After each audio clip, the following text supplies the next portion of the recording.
dengan segala nikmat yang Allah berikan. Bangun, duduk, tidur, berjalan, semuanya kita lakukan dengan nikmat Allah Azza wa Jalla. Maka kita senantiasa memuja dan memuji Allah Jalla Jalaluh, meminta pertolongan hanya kepada Allah, dan memohon ampun atas dosa-dosa yang kita lakukan. Wa na'udzu billahi min syururi anfusina wa sayyiati a'malina. Dan kita berlindung kepada Allah dari kejahatan jiwa kita yang senantiasa membisikkan kepada kita untuk berbuat buruk dan berbuat kemaksiatan. Sebagaimana kita berlindung kepada Allah dari dampak buruk dosa-dosa dan amal-amal kita. Man yahdillah fala mudhillalah wa man yudlil fala hadiyalah. Barang siapa yang diberi petunjuk oleh Allah, maka tiada satupun yang dapat menyesatkannya. Dan sebaliknya, barang siapa yang ditetapkan sesat oleh Allah Azza wa Jal, maka tidak akan ada orang yang dapat memberikan petunjuk kepadanya. Sejuta ustadz kita datangkan, sejuta kiai kita hadirkan untuk memindah orang ini dari kesesatannya, itu tidak akan pernah terjadi. Karena semua berada di tangan Allah Azza wa Jalla. Wa ashhadu an la ilaha illallah wahdahu la syarika lah wa ashhadu anna Muhammadan abduhu wa rasuluh. Allahumma salli wa sallim ala abdika wa rasulika sayyidina wa maulana Muhammadin wa ala alihi wa ashabi ajma'in. Amma ba'd. Allahumma anfa'na bima 'allamtana wa 'allimna ma yanfa'una wa zidna ilman. Malam ini tanggal berapa?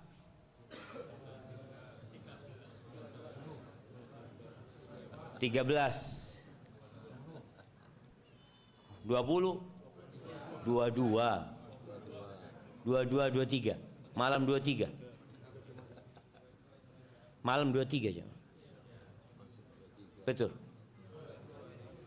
Malam 22 23. Masuk 23 kan? 23 Jumadal Akhirah 1447 Hijriah. Tatkala umat Islam tahu bahwa hari ini tanggal 23 atau malam 23, maka kita akan hidup penuh dengan kedamaian dan ketenangan.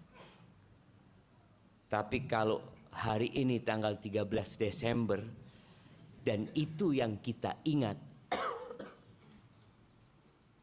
maka kita akan mendengar berbagai macam konflik dan perbedaan pendapat berkaitan dengan akhir tahun. Dan setiap akhir tahun itu akan ada.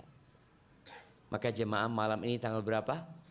23 Jumadal Akhirah, yang menunjukkan 67 hari lagi kita akan masuk ke bulan Ramadan. Habis Jumadal Akhirah apa antum? Habis Jumadal Akhirah bulan apa? Biar dia yang jawab. Kok tolah-toleh antum nyari? Bulan apa? Betul. Habis Rajab apa? Loh. Apa habis Rajab? Habis Sya'ban? Loh, Ramadan lah. Masya Allah, nak kasih hadiah buat antum. Barakallahu fikum. Naam. Kita akan masuk ke bulan Rajab. Berapa hari lagi? 7 hari lagi insyaallah. Bulan Rajab salah satu bulan haram ya. Dan persiapan menghadapi Ramadan itu sejak Rajab. Kita sering dengar doa, Allahumma barik lana fi Rajab wa Sya'ban wa ballighna Ramadan, walaupun hadisnya dhaif, tapi itu doa boleh kita baca. Dan para ulama menyebutkan bahwa syahrul Rajab syahrul zar'. Bulan Rajab itu bulan untuk bertanam. Menanam itu mulai di bulan Rajab. Dan kita tahu petani itu nggak langsung nanam. Kalau dia hendak menanam, maka yang harus dia lakukan mengkondisikan lahannya. Kalau mau nanam sawit, apa yang dilakukan? Ya, disiapkan lahannya. Kalau mau nanam jagung, apakah bisa nanam jagung dalam kondisi sawahnya berair? Nggak mungkin. Dikeringkan dulu. Mau nanam padi, habis nanam jagung mau nanam padi, apakah langsung tanam padi? Enggak. Seperti itu pula, yang ingin panen di bulan Ramadan, nanamnya di bulan Rajab. Tapi sebagian kita baru mulai nanam di bulan Ramadan itu sendiri. Orang panen kita masih nyirami. Selesai Ramadan, pohon kita belum berbuah. Orang semua pulang membawa hasil, ya, tanaman mereka, perjuangan mereka, tapi sebagian kita nggak dapat apa-apa. Maka tolong persiapkan untuk menghadapi bulan Ramadan sejak bulan Rajab lagi. Bulan Rajab depan hari lagi insya Allah. Jamaah rahimakumullah, apa tema kita hari ini? Dunia hanya sebentar. Sebentar. Tapi ternyata banyak yang lupa dengan sebentar itu. Buktinya orang membangun gedung itu agar kokoh tahan untuk ratusan tahun kadang-kala. Padahal sebentar engkau hidup. Kenapa repot-repot? Bangunan orang dulu itu bangunan orang yang tahu bahwasanya dunia cuma sebentar. Orang dulu bangun rumah dari apa? Gedek ya. Gedek bambu ya. Karena tahu ini berapa tahun ya, paling lumayan lama gedek itu jemaah. Berapa tahun bertahan? Berapa? Sampai 40-50 tahun jemaah. Gedek itu. Dan kalau gempa, ya, paling gentengnya yang jatuh seperti itu.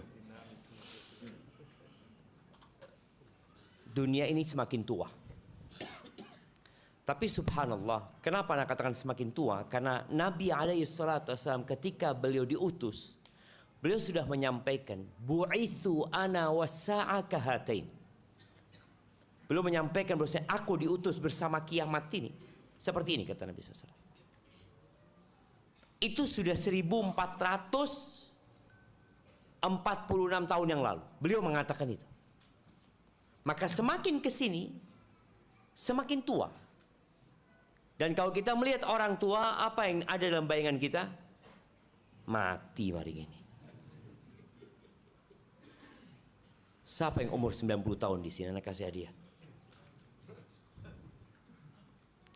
Kalau ada orang umur 100 tahun, masuk koran ya mah.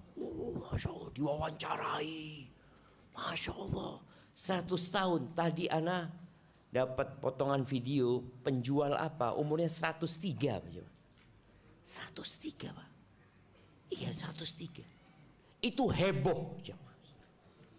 Karena memang umurnya umat Nabi Muhammad SAW berapa? 60 sampai 70. Wa aqalluhum man yajuzu dzalik. Sedikit yang lewat dari 70 itu sedikit jemaah. Namun ternyata ketika umur dunia semakin tua, dia semakin menggoda. Bayangin zaman bapak-bapak kita dulu. Orang yang punya sepeda motor itu sedikit. Zaman embah kita. Kalau cerita orang tua Ana di Jember dulu yang punya mobil cuma 5 orang. Itu top. Yang bisa punya mobil pada zaman itu orang kaya raya. Sekarang siapa yang nggak bisa punya mobil? Ya masih banyak Ustaz. Iya, tapi kita lihat hampir semua rumah ada motor. 1, 2 motornya. Rumahnya orang bagus-bagus. Dulu orang itu rumahnya pakai tegel. Masih tegel, itu orang kaya. Kalau tegelnya sudah teraso. Ada yang tahu tegel teraso antum jamaah? Iya, orang dulu tuh. Oh, ini orang soge ini, Masya Allah. Berubah kemudian jadi keramik. Orang kalau rumahnya keramik dulu, Masya Allah, orang kaya. Kemudian keramik ditinggalkan, ganti granit. Granit, oh kalau granit baru orang kaya. Sekarang granit di atasnya lagi marmer. Di atasnya marmer lagi kembali ke tegel zaman dulu. Antum lihat orang-orang itu. Betul, kembali. Ya Allah, dunia seperti itu. Fasilitas semakin memudahkan. Anak ingat ya, ketika anak kuliah di Madinah, nggak pernah anak naik pesawat kecuali dari Jakarta ke Madinah. Kenapa? Di zaman itu tahun 97, 98, yang bisa naik pesawat hanya orang kaya aja. Dan dulu mungkin pesawat hanya ada Garuda sama Merpati, belum Lion jemaah. Lion antum. Iya, jadi Garuda sama Merpati kalau nggak salah dulu itu jemaah. Ono buruk. Oh, dari zaman Nabi kalau buruk. Iya, ada orang tua buruk ada, berarti tahu. Nah, hanya orang kayak sekarang kuli bangunan naik pesawat. Iya cuma. Kuli iya naik pesawat. Kenapa? Karena semakin mudah, fasilitas itu semakin mudah.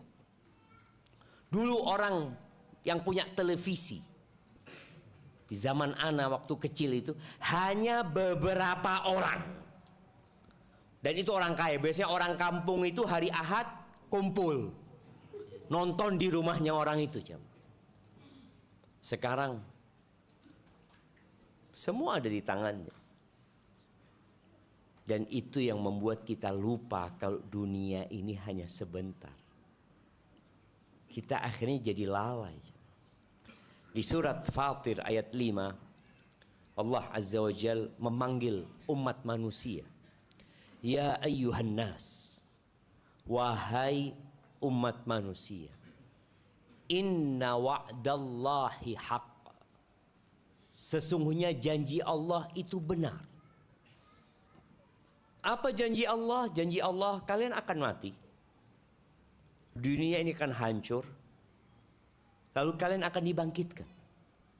Dan kalian akan mendapatkan balasan dari apa yang kalian kerjakan. Inna wa'dallahi haq. Fala taghurrannakumul hayatud dunya. Kalian jangan terpedaya, jangan tertipu dengan kehidupan dunia ini. Jangan. Kita bisa melihat kondisi saudara-saudara kita di Sumatera.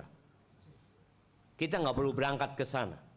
Kita melihat live kadangkala video yang memotret atau merekam kejadian rumah yang dibangun bertahun-tahun sama orang. Jembatan yang dibangun oleh pemerintah puluhan miliar biayanya coba. Mobil impian manusia itu hilang hanyut semua. Apa yang ada dalam pikiran manusia? Menyelamatkan rumahnya? Enggak. Dia tinggal rumahnya. Dia melihat bagaimana rumahnya itu runtuh. Masyarakat melihat bagaimana jembatan yang menyambung antara dua kota itu hanyut. Mereka melihat dan tidak mampu berbuat apa-apa. Jangan tertipu dengan kehidupan dunia. Engkau memiliki harta yang banyak, memiliki rumah yang mewah, nggak ada nilainya sebenarnya. Engkau sebentar di sini. Maka jangan tertipu dengan kehidupan dunia yang penuh dengan hal-hal yang mempesona. Dia cuma sebentar, nggak lama. Dan orang yang berakal itu, dia akan selalu menghitung Mana yang harus ana prioritaskan? Ana di Surabaya cuma 10 hari. Ana di Jember 10 tahun. Kira-kira yang antum persiapkan mana? Untuk 10 tahun apa 10 hari? 10 tahun. Ana 10 hari ana mau beli rumah di Surabaya. Gaya apa tuh mobil? 10 dino. Jember lah 10 tahun. Oh iya betul. Tapi ada orang yang beli rumah di mana? Di 10 hari, di 10 tahun nggak punya rumah dia. Itu orang-orang yang tertipu dengan kehidupan dunia. Dia sibuk membangun yang hanya sebentar, yang untuk waktu yang lama lupa untuk membangunnya. Nabi Muhammad sallallahu alaihi wasallam, beliau meninggal umur berapa? 63 tahun. Baik. 63 tahun berada di muka bumi ini. Susah beliau. Kalau bicara rumahnya beliau nggak besar. Beliau sering nggak ada makanan di rumahnya. Ketika beliau punya rizki, Masya Allah beliau berkorban ketika haji 100 ekor onta. Kenapa? Karena beliau berpikir, aku di sini nggak lama. Di sana aku yang lama. Beliau punya harta, jangan ditanya. Beliau nggak banyak menyimpan harta, kecuali yang digunakan untuk nafkah keluarganya karena kewajiban, atau uang yang disimpan untuk melunasi hutang. Kalau kita masuk ke rumah Nabi SAW tidak banyak perabotan. Ya ada tempat tidur, memang itu dibutuhkan. Ada mungkin piring, gelas, panci yang memang dibutuhkan. Tapi sebagian kita rumahnya isinya kadang-kala barang-barang yang kurang berguna. Dia memikirkan itu. Nabi SAW 63 tahun. Sekarang beliau di alam barzakh. Hidup penuh dengan kenikmatan. Berapa tahun? Siapa yang mau jawab? Nah. Baik. 1436. Kapan meninggal Nabi Muhammad SAW? Oh. 11 Hijriah. Ahsanta, Masya Allah. Kasihkan hadiah buat beliau. Nah. Barakallahu fikum. Iya. Beliau dikuburnya 1436 tahun. Di muka bumi hanya 63 tahun. Maka orang yang cerdas, al-kayyis, man dana nafsahu wa amila lima ba'dal maut, adalah orang yang senantiasa melakukan evaluasi terhadap dirinya. Dia hitung-hitung, aku berapa lama tinggal di sini? Oh, seperti ini ya. Terus apa yang aku kerjakan? Apa yang aku siapkan?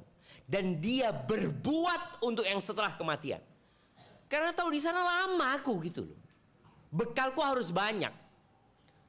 Sedangkan di dunia, silahkan kita butuh ongkos hidup di dunia ini.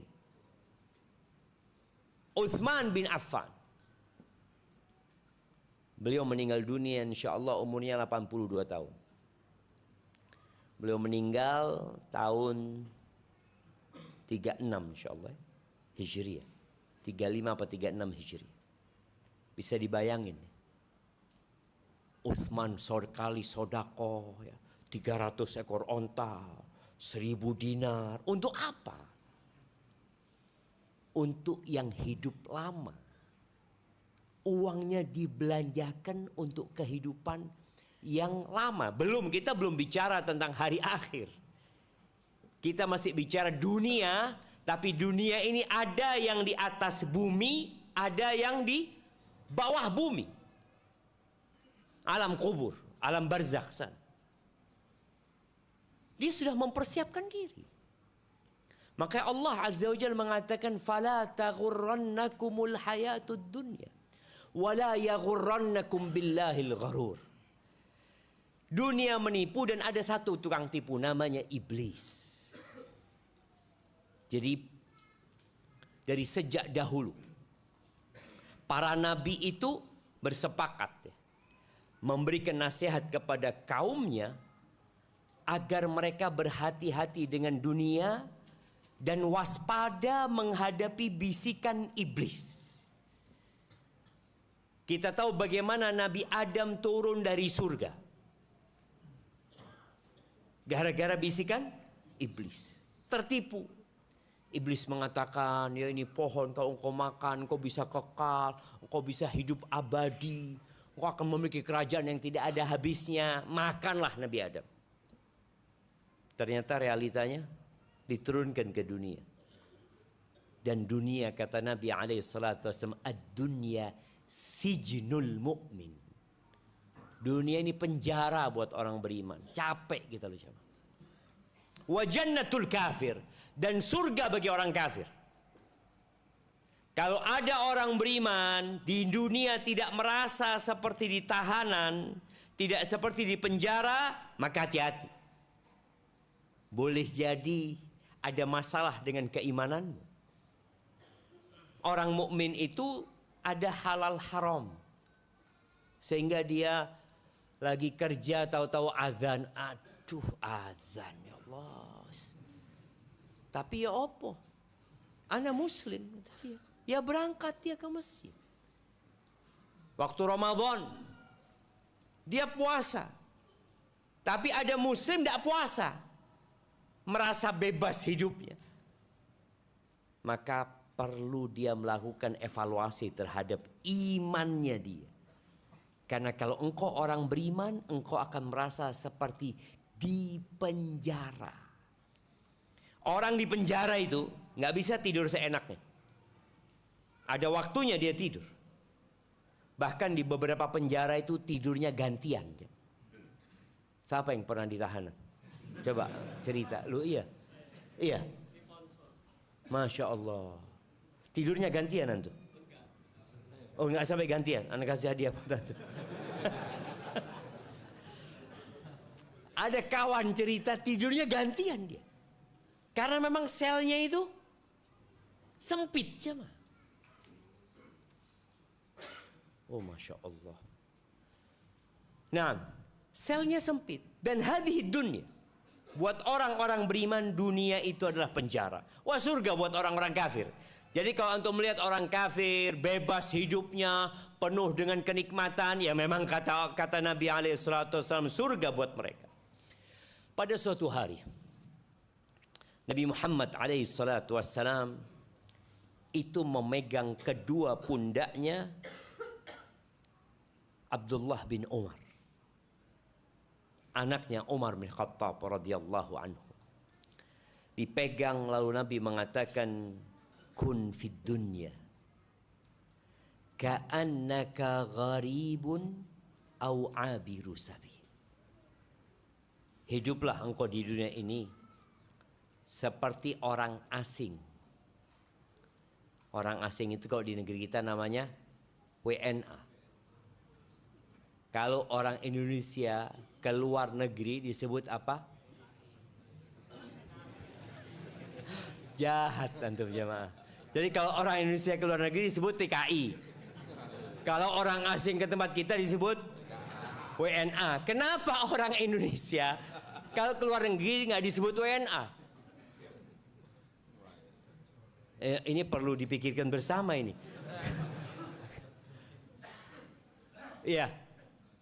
Ya disebut WNA. WNA itu yang ada di negeri kita umpamanya. Mereka hidupnya penuh dengan keterbatasan. Kadang-kadang nggak boleh punya rumah. Atau mungkin aturannya nanti berubah. Dia nggak boleh punya rumah, dia nggak boleh punya usaha. Kalaupun usaha harus bersama warga penduduk Indonesia, WNI seperti itu. Jadi WNA itu akan selalu berpikir, aku tidak lama hidup di sini. WNA. Atau kalau bicara TKI lah, kita bicara yang pernah jadi TKI, angkat tangan. Mosok dah ono jamaah. Dah anak kasih hadiah. Nah, yang pernah jadi TKI ya, kerja di luar negeri maksudnya. Dia pernah kerja di luar negeri. Oh, banyak. Terima kasihkan hadiah ke belakang sana monggo. Berapa lama antum di sana? 2 tahun. Kenapa kok pulang? Kenapa? Ibu sakit. Allahu Akbar. Kalau ibu antum tidak sakit, antum akan tetap di sana. Tidak mau pulang ke Indonesia antum. Ini bahaya. Kayak gitu, tidak mau pulang. Yang bahaya itu ketika WNA tidak mau pulang, nanti dideportasi antum. Karena memang dia bukan penduduk sana gitu. Nabi alaihi salatu wasallam menyebutkan kun fid dunya ka'annaka gharib. Engkau hiduplah di dunia seperti WNA tadi, yang siap dideportasi. Yang dia berpikir, enggak, aku di sini enggak lama ya. Ketika Anda berjumpa dengan teman-teman yang kerja di Malaysia, yang kerja di Arab Saudi, atau di Oman, di mana-mana ya, mereka jadi tenaga kerja di sana. Mereka berpikir, aku mau pulang. Enggak beli rumah antum di sini. Loh Ustaz, Ana bukan penduduk sini Ustaz.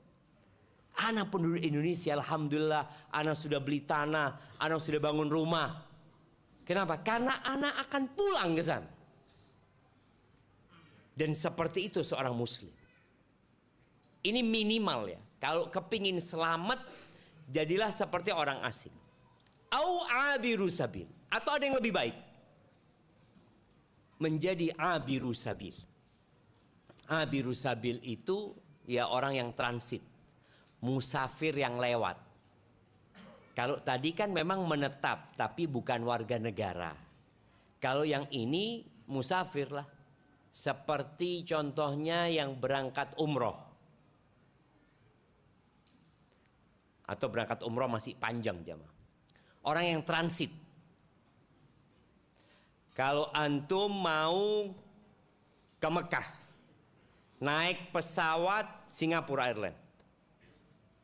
Transit di Singapura. Kira-kira di Singapura antum akan beli rumah? Mobil? Kalau ada orang transit beli mobil, apa kata teman-temannya? Tidak waras. Oh, enggak Ustaz, lama transit anak Ustaz, 12 jam. Beli mobil antum. Iya Ustaz, ada fulusnya. Terus nanti antum berangkat ke Mekah, ya nanti tinggal. Tidak waras. Kebanyakan kita tidak waras. Sahih. Seharusnya kita punya mobil di sana. Kalau bicara di Singapura 12 jam, di Mekah berapa jam? Di Mekah insya Allah 72 jam. Oke. Di Madinah 72 jam. Seharusnya beli mobil buat di Mekah, di Madinah. Waras enggak kalau ada jemaah umroh? Turun, pesawat, langsung ke showroom. Beli mobil. Ya. Kata sohib-sohibnya, berapa hari antum di sini? 72 jam.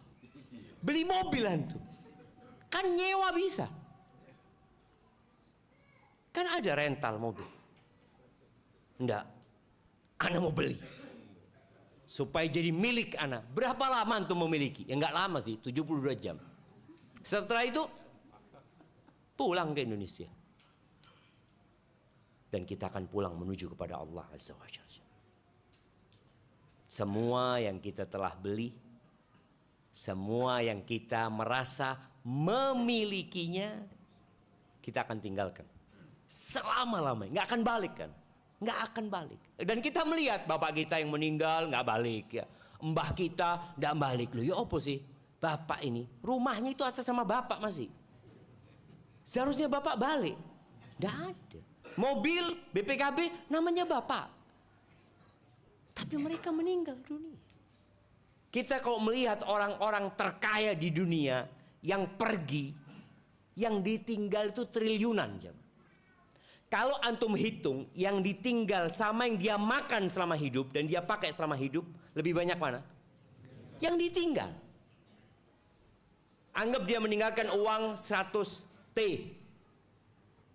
Selama hidup 70 tahun, habis berapa T dia? Antum kalau ngelihat T ya, kayak apa kira-kira uang T itu? Tapi yang jelas ditinggal.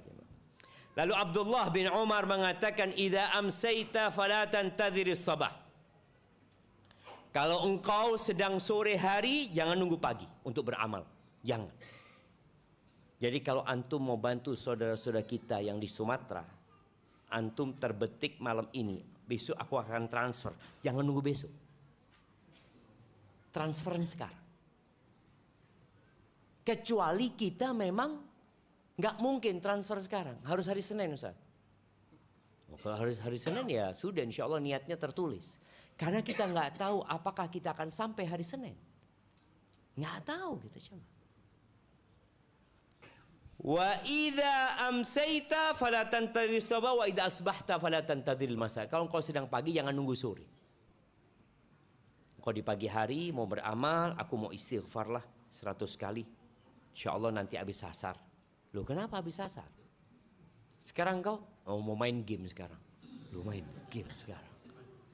Engkau nggak pernah tahu apakah akan sampai asar. Subhanallah ya. Abdullah bin Umar setelah mendapatkan wasiat dari Nabi SAW, dia langsung mempraktekkan bagaimana dia menjadi seorang musafir atau tadi orang yang transit.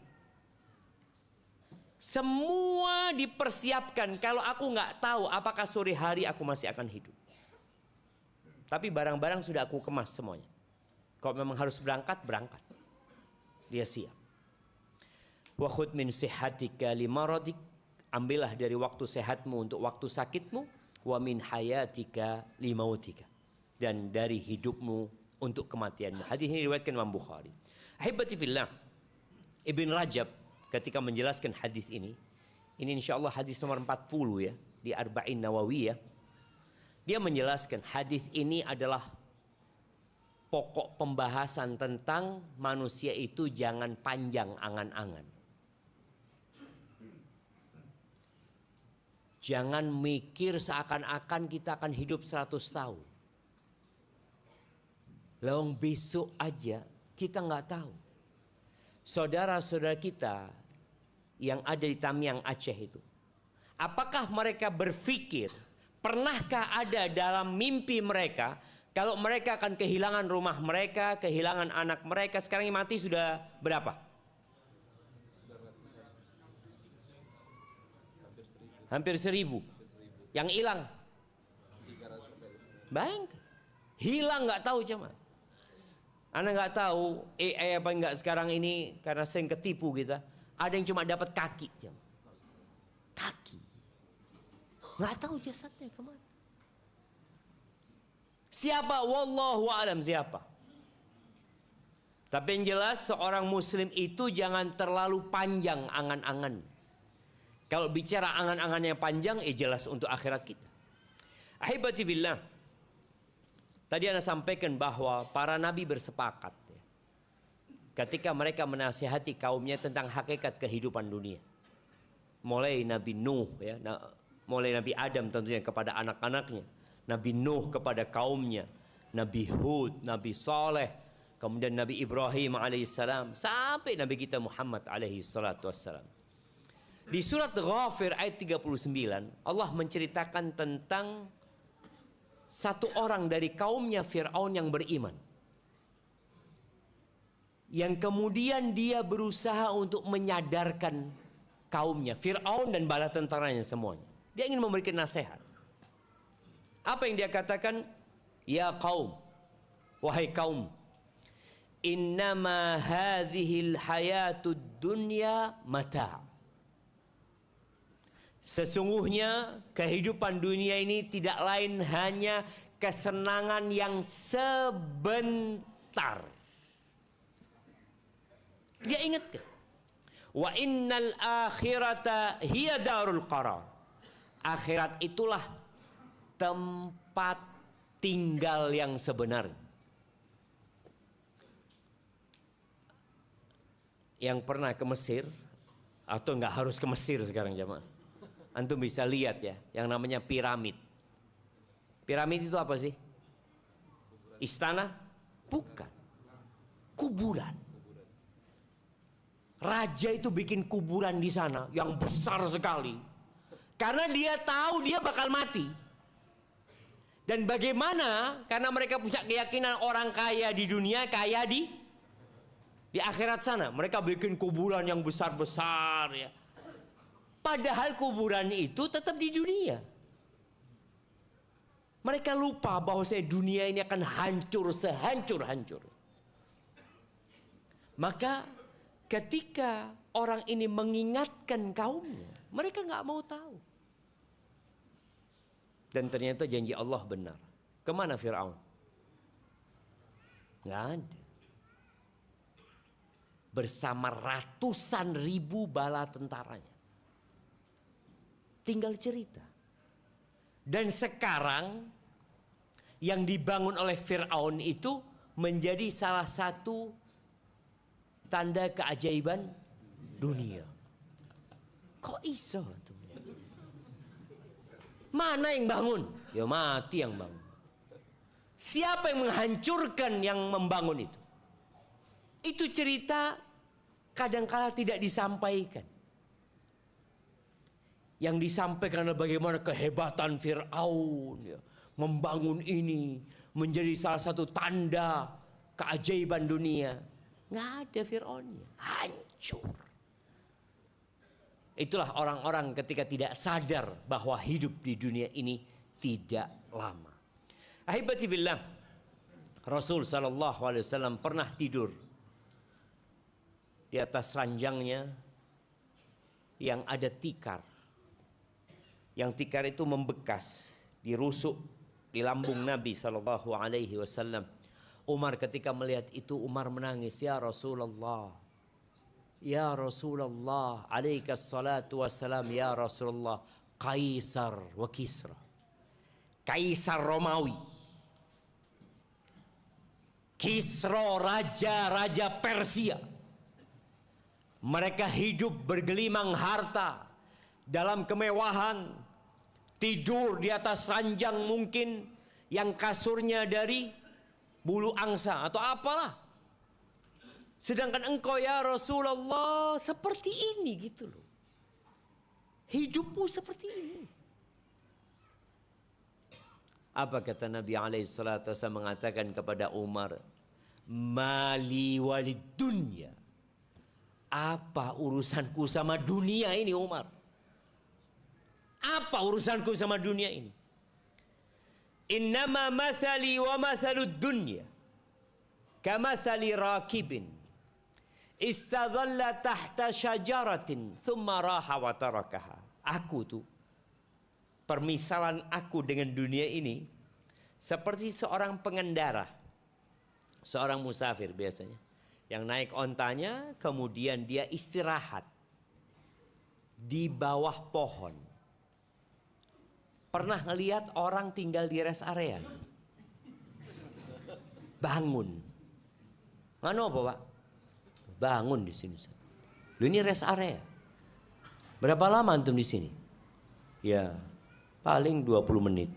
Kok iso bangun antum? Itu Nabi SAW ingin mengingatkan. Seperti orang yang sedang di rest area. Kalau dulu nggak ada rest area, yang ada pohon, capek berteduh sejenak, apakah dia akan terus berteduh di tempat itu? Tidak. Tsumma raha wa tarakaha. Kemudian dia meninggalkan pohon itu selama-lamanya. Nggak bakal balik lagi ke pohon itu. Terus kenapa aku harus bermegah-megahan, bermewah-mewahan? Nabi mengingatkan itu kepada Umar bin Khattab radhiyallahu anhu. Tapi Nabi juga mengingatkan para sahabatnya. Beliau mengatakan kepada mereka, wallahi mal faqra akhsha alaikum. Demi Allah, aku tidak takut kalian ditimpa kefakiran. Biasanya orang fakir itu lebih rajin ibadah daripada orang kaya. Betul? Belum tentu juga, tergantung. Ada orang fakir karena nggak beriman ya, malah kefakirannya mengantarkan kepada kriminal. Seperti itu. Tapi kalau orang fakir beriman, orang kaya beriman, biasanya orang fakir lebih lembut. Makanya kadang-kadang kalau kita lihat orang di sop pertama ya, kiko ya kayak utangi, sop pertama belum tentu juga jamaah. Tapi yang jelas tadi Nabi alaihi salatu wasallam mengatakan, wallah mal faqra akhsha alaikum. Aku nggak takut kalian fakir. Wa inna ma akhsha an tubsata alaikumud dunya. Yang aku khawatirkan ketika dunia ini dibentangkan. Ketika rezeki antum semakin banyak. Ketika penghasilan antum semakin menjadi-jadi. Coba antum perhatikan diri antum. Berapa dulu penghasilan antum? Kemudian nambah. Yang nambah ya. Yang nambah. Tapi ada yang tetap juga. Tapi yang Nabi SAW khawatirkan tadi. Ketika dunia dibentangkan buat kalian. Sebagaimana dibentangkan untuk orang-orang sebelum kalian. Apa yang akan terjadi? Fatanafasuha. Kalian akan bersaing. Sebagaimana orang-orang yang terdahulu bersaing. Kemudian dunia akan menghancurkan kalian. Sebagaimana dunia menghancurkan orang-orang sebelum kalian. Maka tadi biasanya kalau kita ngelihat orang fakir itu solid sama temennya ketika bikin usaha bareng-bareng ya Masya Allah. Tapi ketika Allah bukakan rizkinya jadi lupa. Isa al-Masih alaihissalam. Nabi Isa alaihissalam pernah berkata kepada para muridnya. Apa kata Nabi Isa? U'buruha wa la ta'muruha. Fala tattakhiduha qararan. Kata Nabi Isa alaihissalam, kalian seberangi aja ya. Kalian seberangi. Artinya dunia ini kalian seberangi. Nggak perlu kalian sibuk membangunnya. Dan jangan jadikan dunia tempat tinggal. Bagaimana tidak menjadikan dunia tempat tinggal? Tadi. Antum pakai buat antum secukupnya, sisanya kirim. Transfer. Transfer kemana? Ya ke tempat tinggal kita.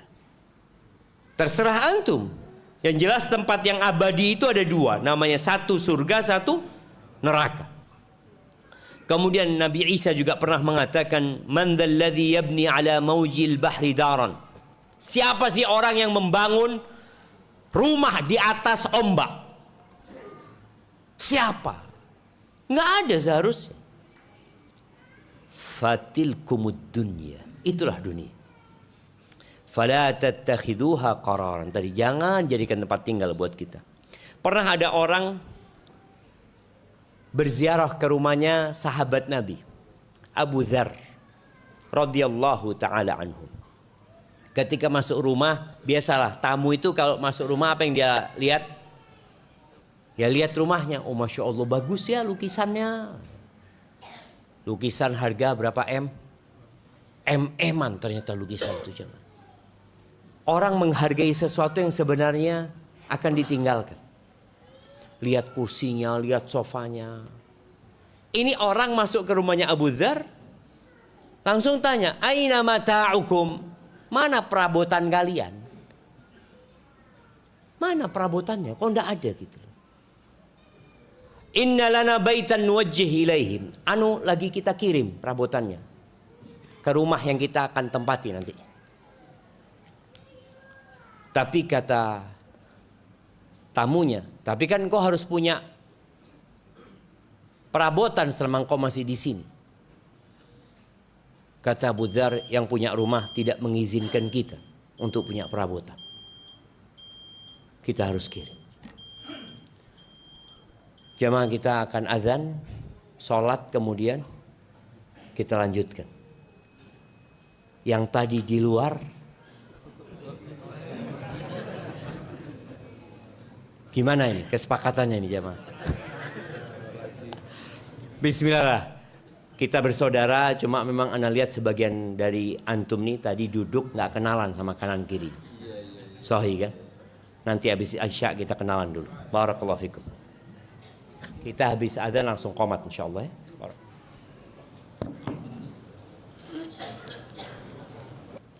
Alhamdulillah wassalatu wassalamu ala Rasulillah amma ba'd. Sambil menunggu yang salat sunnah, mungkin antum bisa merapat ya Mak, supaya yang tadi sudah diusir keluar bisa masuk lagi. Kemudian antum berkenalan dengan kanan kiri antum. Yang ibu-ibu juga seperti itu. Kalau kenalan itu jangan tanya siapa namanya, tapi kenalkan nama antum. Saya fulan. Dari mana dan apa profesinya? Antum ngomong, nanti lawan antum bicara akan ngomong juga gitu. Jangan kayak pegawai pajak, siapa namanya? Ya, fadhal. Kanan kiri ya, kanan kiri antum.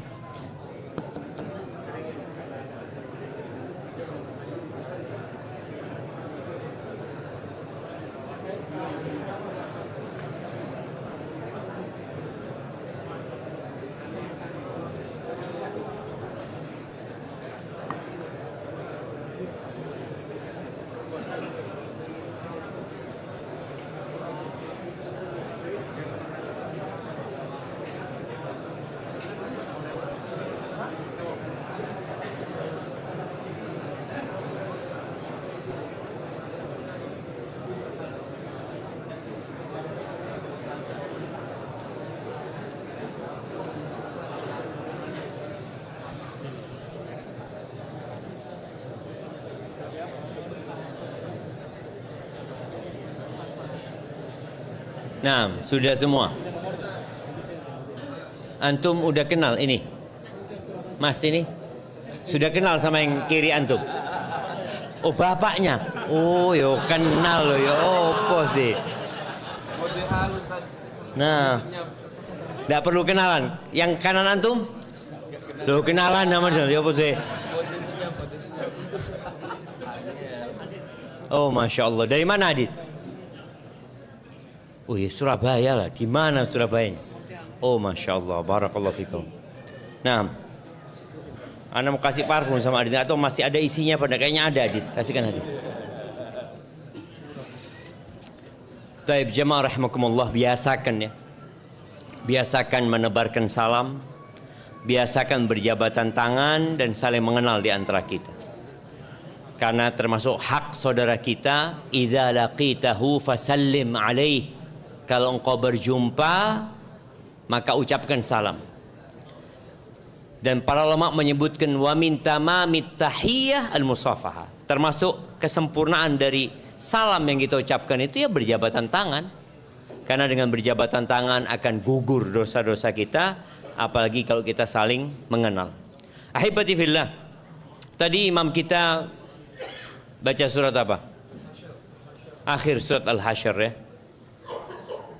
Allah Azza wa Jalla mengatakan ya ayyuhalladzina amanu taqullah wal tanzur nafsum ma qaddamat lighad wattaqullaha innallaha khabirum bima ta'malun. Kata Allah, wahai orang-orang yang beriman, bertakwalah kalian kepada Allah dan hendaknya setiap jiwa itu memperhatikan apa yang sudah dia persiapkan untuk hari esok. Apa yang sudah antum persiapkan? Kita tuh banyak mempersiapkan diri untuk pensiun. Makanya kenapa orang tua zaman dulu itu paling suka kalau anaknya jadi PNS. Zaman dulu. Zaman sekarang tetap. Kenapa jemaah? Ada jaminan masa depan. Ada jaminan masa depan. Padahal dunia ini tidak punya masa depan. Enggak ada. Dan kita tahu dunia ini tidak bersahabat dengan siapapun. Para nabi mati. Orang-orang yang paling dicintai Allah meninggalkan dunia ini. Orang-orang soleh meninggal dunia. Orang-orang kaya dan sukses, pejabat-pejabat, orang-orang kuat yang berkuasa sama jemaah. Maka hendaklah orang memikirkan hari esok yang setelah kematian itu. Setelah antum pensiun. Wattaqullah, bertakwalah kalian kepada Allah. Allah itu maha mengetahui dengan detail atas apa yang kalian kerjakan. Wala takunu kalladzina nasullah. Jangan sampai kalian menjadi golongan dari orang-orang yang lupa sama Allah. Orang kalau lupa sama Allah hukumannya apa? Allah bikin mereka lupa sama diri mereka sendiri. Allah bikin kita lupa dengan maslahat kita sendiri. Hal-hal yang manfaat, hal-hal yang penting kita tinggalkan. Kita akan disibukkan dengan hal-hal yang remeh, yang ketika kita sadar waktu kita sudah habis. Itu hukuman. Jadi orang-orang yang lupa sama Allah, Allah akan bikin mereka lupa dengan diri mereka sendiri. Ahibati fillah, kembali kepada kehidupan yang sebentar ini, bagaimana para ulama terdahulu ya menyikapi kehidupan ini. Ibn Rajab menyebutkan pernah ada orang-orang ziarah ke rumahnya orang soleh. Sampai rumahnya sama seperti cerita Abu Dzar tadi. Dia lihat nggak ada perabotan di rumahnya. Lalu kata mereka, inna nara baitaka baitu rajulin murtahil. Kami melihat rumahmu ini rumah orang yang mau pergi. Kelihatan kan orang kalau mau pergi itu gimana kondisi rumahnya gitu loh. Amurtahilun, apakah benar kau akan safar pergi, kata dia. Enggak, kata dia. La artahil. Tapi aku akan digusur dari tempat ini. Aku akan dikeluarkan, diusir dari tempat ini. Sahih. Kita akan diusir dari tempat ini. Anak-anak antum yang cinta sama antum, dengan terpaksa atau dengan senang hati, mereka akan mengeluarkan jasad kita dari rumah kita tanpa membawa apa-apa. Padahal rumah hasil jerih payah antum. Tapi antum gak boleh lagi tinggal di sana. Ahibati fillah, wasiat Nabi alaihi salatu wassalam kepada Abdullah bin Umar ini menjadi wasiat untuk kita semuanya, agar kita mempersiapkan diri menghadapi sesuatu yang pasti terjadi. Tsunami itu belum tentu terjadi. Banjir bandang itu juga belum tentu. Sampai ada orang sekarang yang mungkin tinggal di dekat kali, apa yang dia persiapkan? Apa jemaah? Pelampung. Siap-siap pelampung. Kalau nanti banjir, kita sudah siap pelampung. Itu orang cerdas. Karena dia tahu dia tinggal di tempat yang beresiko, berpotensi banjir. Jepang bikin rumah, bagaimana kalau gempa? Itu pinter. Pinter di dunia. Tapi kadangkala kita lupa dengan akhirat. Apa persiapan kita untuk meninggalkan dunia ini? Maka setiap jiwa hendaklah berusaha, kalau di malam hari itu bermuhasabahlah. Antum ngobrol sama istri antum atau sama anak-anak, kira-kira apa yang kita sudah persiapkan ya? Kenapa? Karena Bapak akan pergi. Mau pergi kemana Bapak? Ya pergi meninggalkan kalian semua. Tolong disiapin tasnya. Istri juga akan pergi. Anak-anak akan pergi. Dan subhanallah, kepergian itu sebuah kepastian. Tapi waktunya gak pasti. Yang menyebabkan kita harus bersiap-siap setiap saat. Karena waktunya gak pasti. Kalau kita mau naik pesawat enak. Jam berapa antum akan terbang pesawatnya? Oh, jam sekian. Check in jam sekian. Boarding jam sekian. Enak. Tapi kepergian setiap orang dari muka bumi ini gak jelas. Jangan dipikir yang tua bakal mati lebih dulu. Berapa banyak kita melihat buah mangga itu yang pentil-pentil sudah jatuh. Kalau dulu orang tua itu ngomong belulu, tahu belulu antum? Apa belulu itu? Iya, kembangnya kelapa ya. Buahnya kelapa itu kadang-kala jatuh masih kecil-kecil, udah jatuh. Yang besar tidak jatuh-jatuh. Makanya kadang-kala lihat iki bapak wis tuwek dak mati-mati ya. Nah, kadang-kala seperti itu. Dan belum tentu yang sakit mati lebih dahulu daripada yang sehat. Jangan selalu berpikir untuk orang sakit ya. Dokter mungkin datang, Insya Allah ini kayaknya nggak lama kata dia. Tahu besok dokternya mati. Sahih jemaah. Ada kejadian seperti itu. Maka adalah setiap jiwa mempersiapkan diri. Masing-masing punya kesiapan. Di antara kesiapan seorang bapak mempersiapkan anaknya. Termasuk siap-siap. Seorang suami punya tanggung jawab terhadap istrinya. Dan Allah Azza wa Jalla mengatakan, Ya ayyuhalladzina amanu qu anfusakum wa ahlikum nar.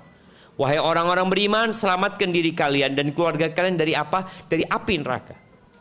Waktu kita nggak banyak hidup di dunia, maka menyelamatkan diri dan keluarga itu, ya kita dengan belajar dan mengajarkan ilmu kepada keluarga kita. Didik mereka, kenalkan mereka kepada Tuhannya, awasi mereka, bimbing mereka. Itu tugas seorang ayah dan suami.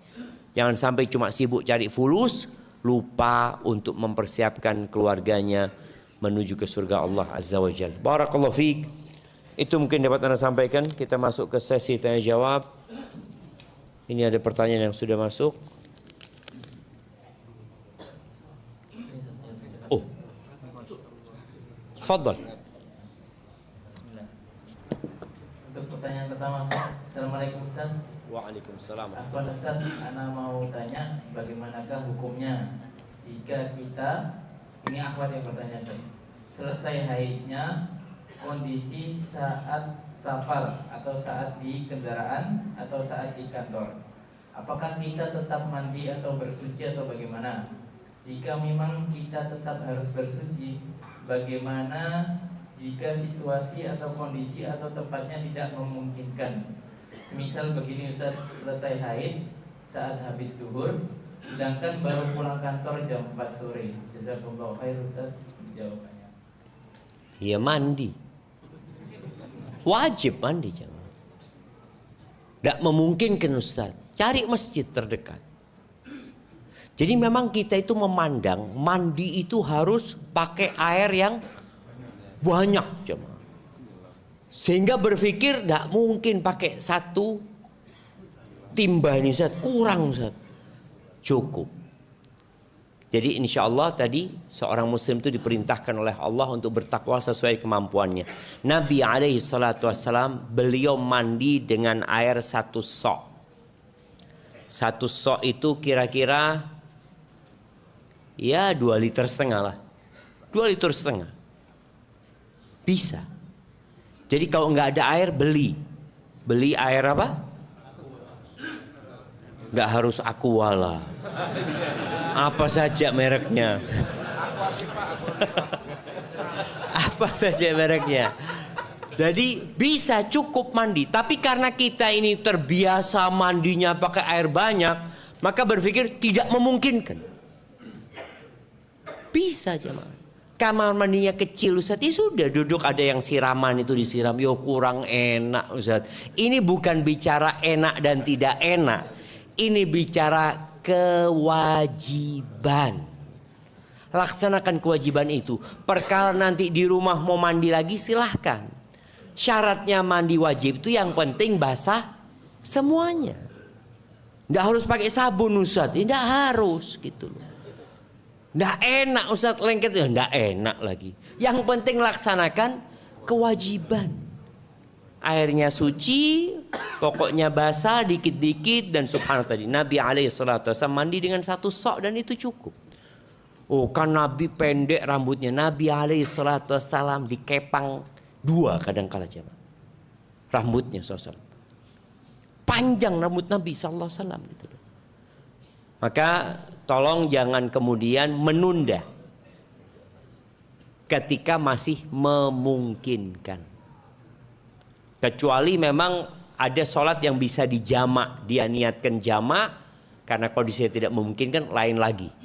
Tapi yang jelas ketika ada kemungkinan dia bisa melakukan itu harus mandi. Mau di kantor, mau safar, umpamanya safar, bisa nggak mandi di toilet pesawat? Oh kalau itu nggak bisa kayaknya Ustaz.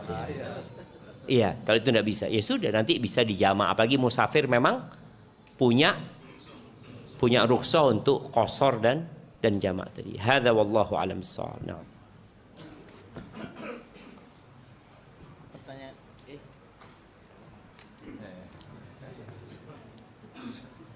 Masa mau gantian sama anak-anak?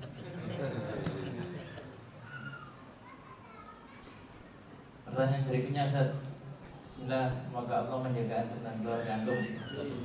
Ustaz, secara dunia saya kalah telak dengan teman-teman. Namun saya merasa beruntung karena hidayah saya tentang halal haram. Mohon nasihat Ustaz supaya anak tidak terkena ilusi dunia yang menipu. Iya jemaah, kalau bicara kalah telak, ini perlu diluruskan dulu. Allah Azza wa Jalla mengatakan, "Wala tu'jibka amwaluhum wala auladum." Kamu jangan takjub ya sama harta mereka, sama anak-anak mereka. Kenapa? Innama yuridullahu liyu'adzibahum biha fil hayatid dunya. Yang antum anggap kalah telak itu boleh jadi Allah hendak mengadab mereka dengan harta dan anak-anak mereka dalam kehidupan dunia. Wa tazhaqa anfusuhum wa hum kafirun. Dan akhirnya mereka akan mati dalam kondisi kafir nanti. Ketika Qarun keluar dari rumahnya dengan segala kemewahannya. Jadi kalau bicara kemewahan Qarun itu, insya Allah nggak ada yang menyaingi sampai saat ini di muka bumi ini.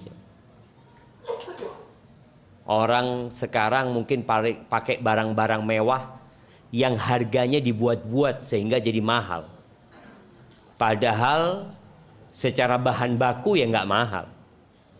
Cuma karena ada mereknya kemudian jadi mahal. Kalau Qarun memang emas yang dia pakai. Kuda kencananya itu emas jemaah semua. Dayang-dayangnya 300. Keluar semuanya, ayu-ayu semuanya. Apa kata orang-orang? Ya Allah, andai kata kita punya seperti yang diberikan Qarun. Innahu ladzu hadzin azim. Qarun benar-benar punya keberuntungan yang besar. Nah, ini bahasanya kalah telak itu. Waduh, kalah be Qarun gitu kan. Kan kalah, benar-benar kalah sudah jemaah. Mereka kepingin kalau bisa jadi seperti Qarun. Dan biasanya kita seperti itu.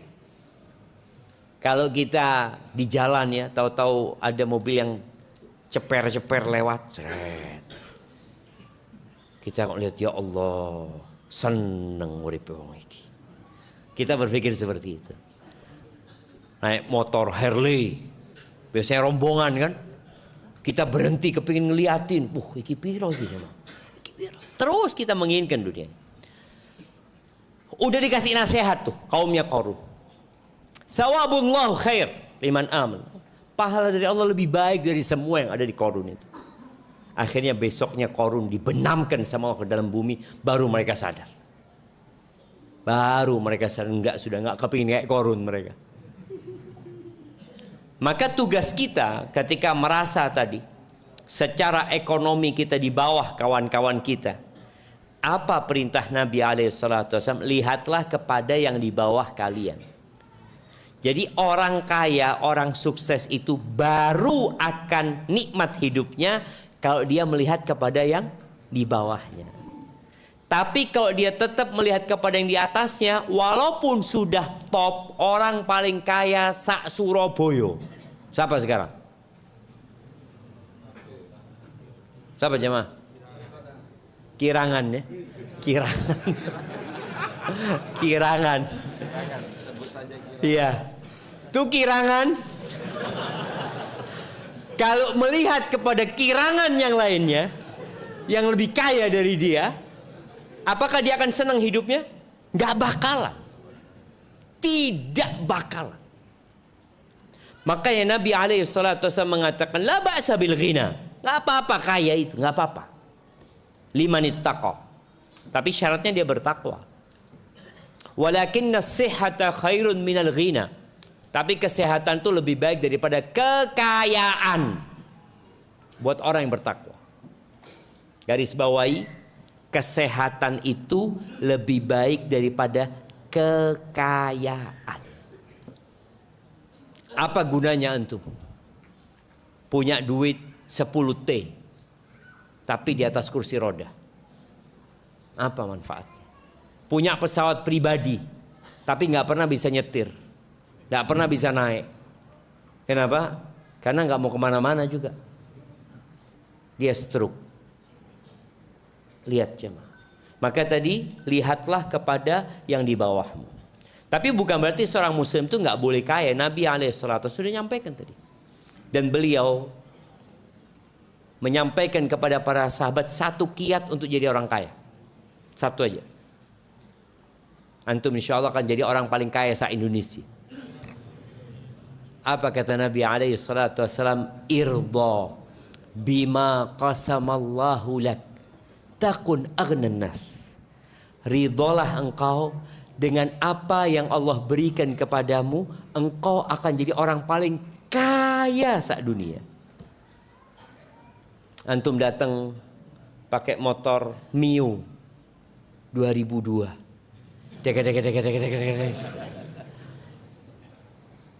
Parkir, ngelihat di bawahnya ada PCX 2027. Ya, belum keluar. 2026. Udah keluar kan? Belum juga. 2025. Antum ngomong, alhamdulillah, makasih Allah, kau kasih aku ini ya Allah. Makasih Allah. Syukran ya Allah. Antum akan jadi orang kaya. Tapi kalau antum punya PCX 2025, terus tahu-tahu parkir di sebelahnya, apa yang lebih mahal dari PCX? Enggak lah, Harley jarang keluar Harley itu jemaah. Ninja. Antum ngomong, ya Allah, Ciapi ninja ini. Antum kan jadi miskin. Karena antum ingin itu.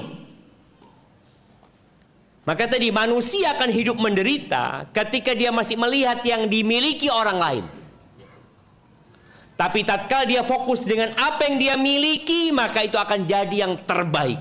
Anak-anak kadang-kadang ngomong, bah, mobil itu bagus bah ya, mobil itu enggak, mobilnya baba yang paling bagus. Loh kenapa bah? Ya ini yang kita miliki. Kalau kita ngeliat mobilnya orang ya banyak yang lebih bagus. Tapi ini milik kita.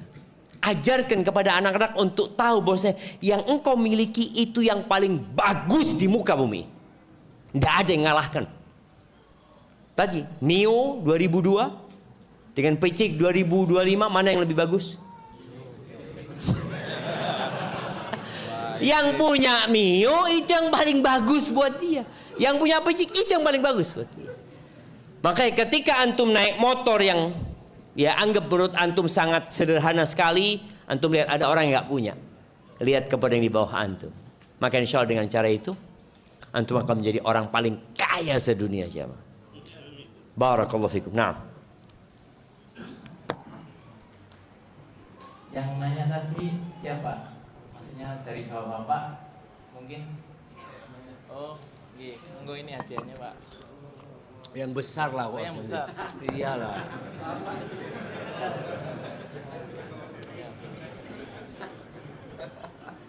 Pertanyaan berikutnya. Ana seorang guru, namun akhir-akhir ini ana futur dan tidak ingin jadi guru di sekolah. Karena tahu gaji guru itu sangat kecil dan pekerjaannya sangat banyak. Mohon nasihatnya Ustadz, apakah ana sedang terjatuh pada fitnah dunia? Tunggu. Ini gara-gara ada fulus ini jadi anak nggak dengerin ini. Apa? Diulangi lagi Bapak yang nggak mau jadi guru itu.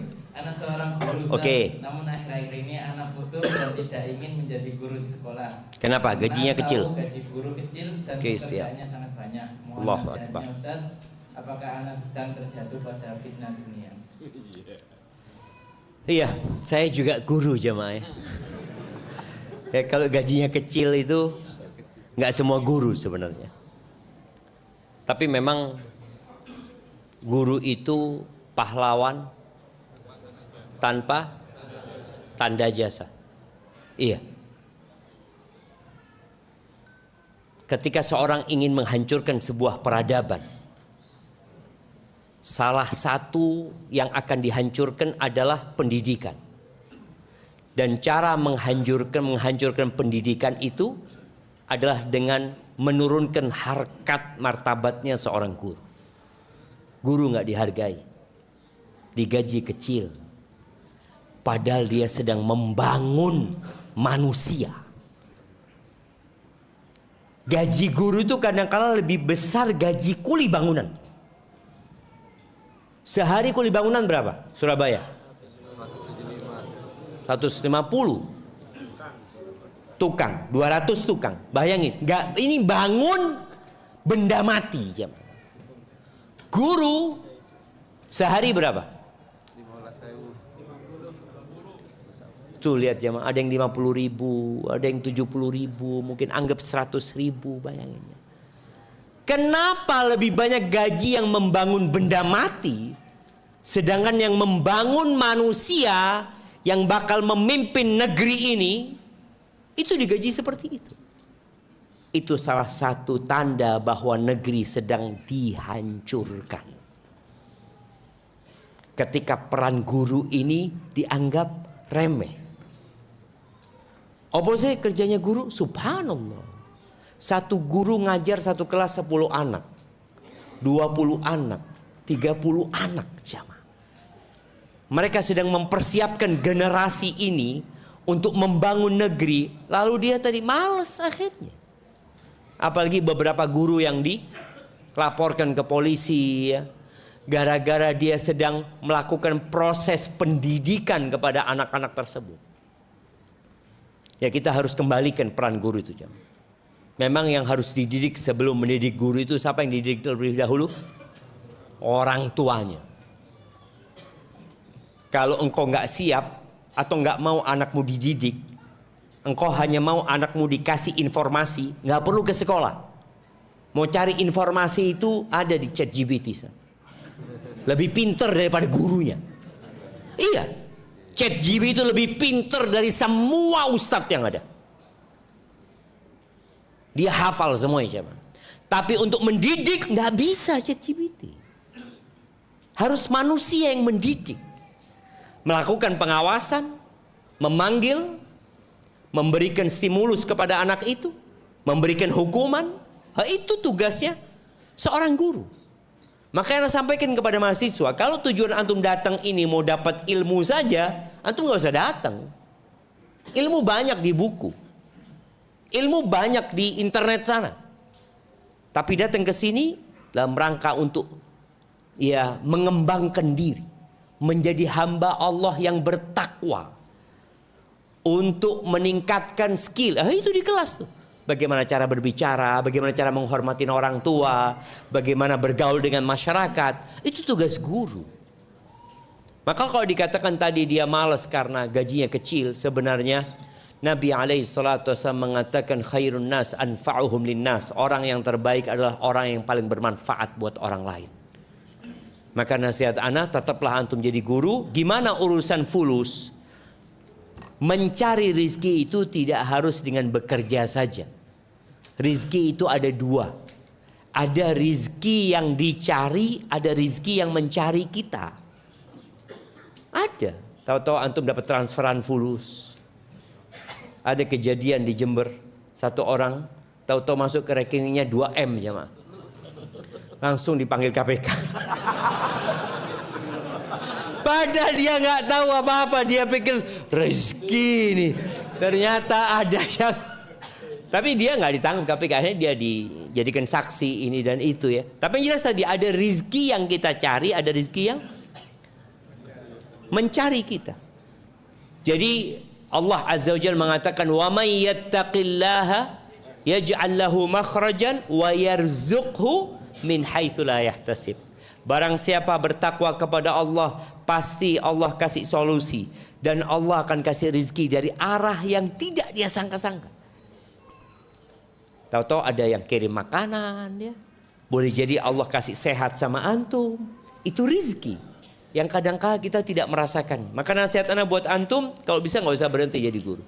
Tetap jadi guru, dan untuk cari rezeki di pintu lainnya, perbanyak istighfar. Perbanyak istighfar, itu membuka pintu-pintu langit jemaah. Bertawakal kepada Allah, jangan pernah bergantung kepada tempat kerja.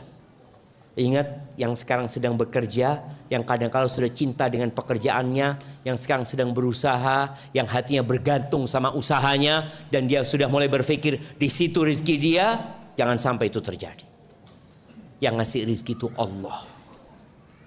Allah. Ingat ketika Allah kirimkan COVID kepada kita. Apakah kemudian semuanya mati? Enggak.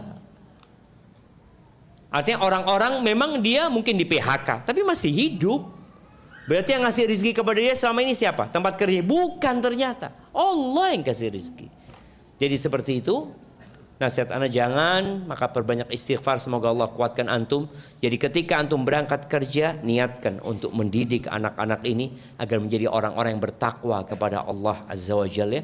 Mereka akan jadi amal jariah antum. Ketika antum meninggal dunia, anak itu akan dapat ilmu, kemudian dia ajarkan lagi dan akan terus bersambung kepada antum. Hadza wallahu a'lam bissawab. Baik, untuk penanyanya.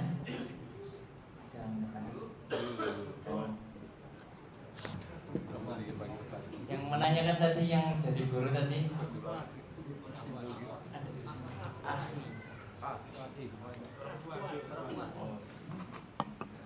Untuk pertanyaan berikutnya. Jadi akhwat gimana tadi?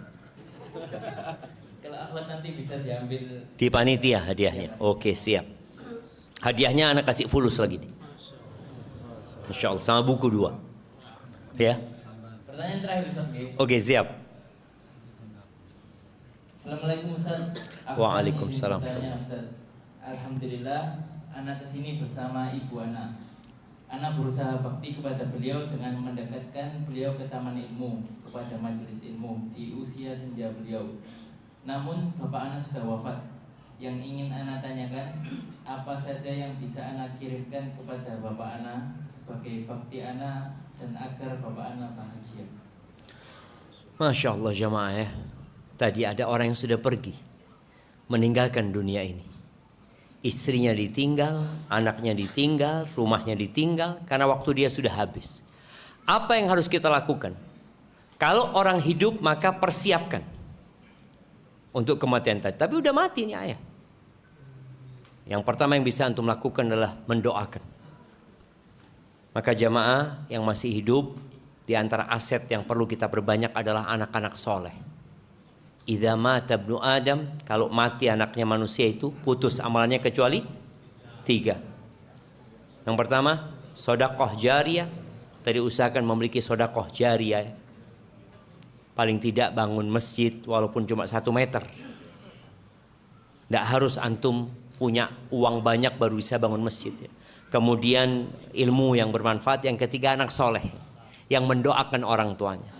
Maka yang bisa dilakukan oleh penanya ini, perbanyak doa buat orang tuanya. 2 doanya. Pertama, doa memohonkan ampun buat orang tuanya. Kemudian yang kedua, doa untuk kebahagiaan secara umum. Agar Allah menjadikan ayah kita, orang tua kita di kuburnya itu terang benderang, luas kuburannya. Dijadikan kuburannya taman dari taman-taman surga. Kemudian yang kedua, selain doa tadi, kalau orang tua punya utang, lunasi utangnya. Usahakan anak ini walaupun nggak wajib ya. Bukan berarti ketika bapak meninggal otomatis utangnya jatuh ke anak, enggak. Tapi warisan nggak boleh dibagi kecuali utang sudah dilunasin. Tapi kalau orang tua nggak punya uang, meninggal dunia dan tidak meninggalkan harta,